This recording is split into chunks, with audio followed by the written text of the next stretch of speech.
call Brett Hudson. Thank you, Mr Speaker. With pleasure I rise to support the Construction Contracts Amendment Bill in its third reading.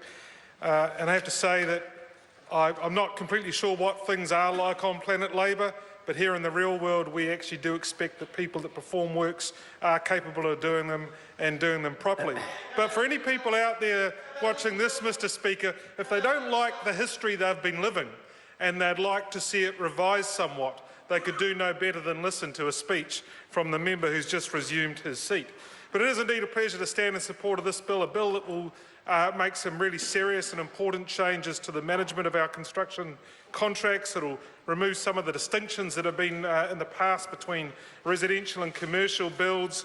It will increase the scope to include some more of the professions that are involved in construction services, and importantly, because we acknowledge, as the members opposite have as well, we acknowledge that in the past there have been situations where smaller contracting companies in particular have borne the brunt of, if not some bad practices, certainly some bad fortune when principal contractors, for instance, have found themselves in insolvency issues and those smaller contractors have been seriously disadvantaged, have not been paid, particularly some of the retention monies that have been held on their behalf for the work they've done. Now, before I cover those points, Mr Speaker, it's just worth reminding ourselves just how important it is to New Zealand that we address this.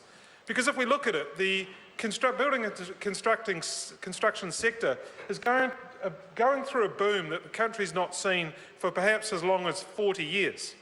If we look at what it contributes to our economy, it's about 6.6% of gross domestic product.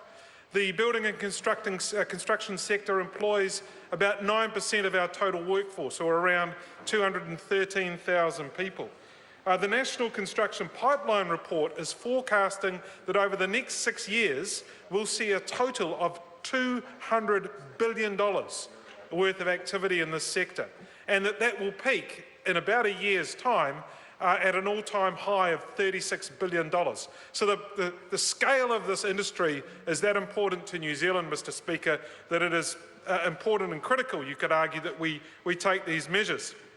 Measures that I've said will remove some of the distinctions that have been in place in the past that don't serve us well. So, for instance, most of the distinctions between the treatment of residential and commercial contracts will be removed, and that parties to both kinds of those contracts will have full and equal access to the processes under the Act.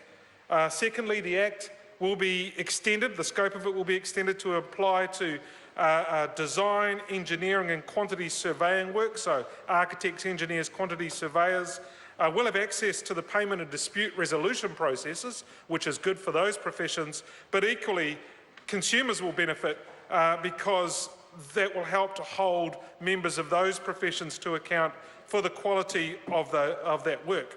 Now, we're a sensible government. We understand that changes like this can have significant impacts. Those professions will have until the beginning of September next year to adapt to the new regulatory environment, but consumers and they will actually benefit into the future from that. But I think I'd like to focus on the area of retentions, because it is truly an extraordinarily important part of this.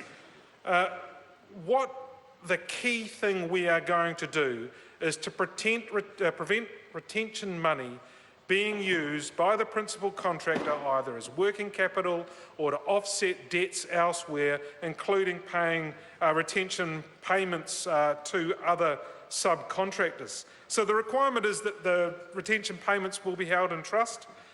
There is a clarification that will ensure that the pay when paid provision or exclusion will also apply to retention payments, and that will ensure that the retention money held in that trust is not only properly accounted for, but that it cannot be used for any other purpose, including that it cannot be taken under a court order for a retention payment for another contractor. So one of the member opposite had proposed that we use separate trusts for each of these subcontractors. All that would do, sir, is pile on compliance cost and complexity. we've come with a very elegant way of dealing this under a single trust structure, but making sure that the obligations are well managed and well monitored.